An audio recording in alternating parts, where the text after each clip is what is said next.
Welcome back. You tune into News Now, and the latest news of the hour is the two-day visit of Russian President Vladimir Putin to India. And my colleague Sumita Karir is joining us live now with all the updates from Ground Zero. Sumita, tell us, what are you picking up right now?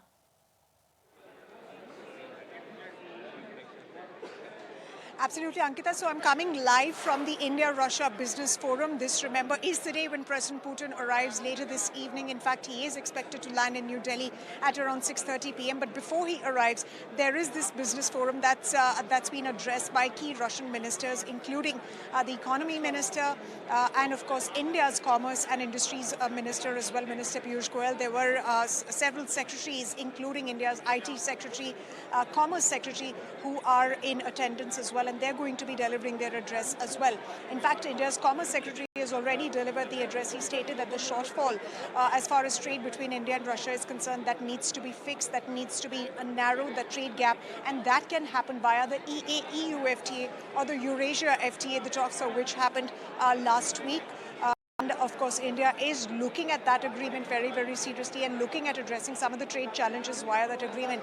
He also stated that in terms of exports, convergence can be achieved in leather, pharma, textiles, healthcare, and IT can be looked at to bridge the trade deficit. Now, agri-exports, that is also one of the key priorities as far as India's exports to Russia is concerned. However, he said that only agri-exports cannot bridge that gap, and we'll have to look at several other categories to bridge that.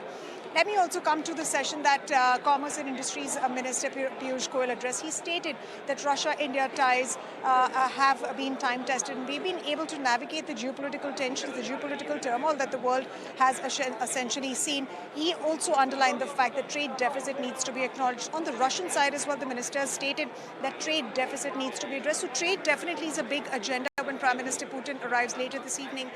And then tomorrow onwards, he is expected to meet with Prime Minister Narendra Modi at Hyderabad House, where both the sides are going to be rolling out joint statements on the kind of convergence that India and Russia are looking at achieving via this meeting. And then later in the evening, he will be attending a banquet held specially in honor of him by President Draupadi Murmu.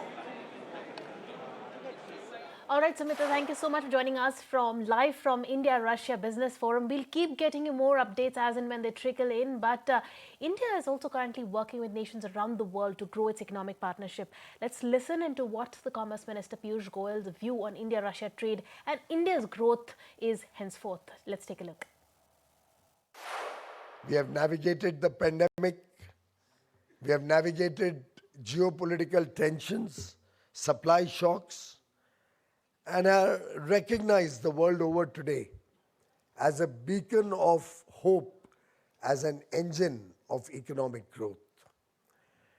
Our inflation is very much under control. In fact, last month it was as low as 0.25%. The economy grew 7.8% in first quarter, grew 8.2% in the second quarter ended September.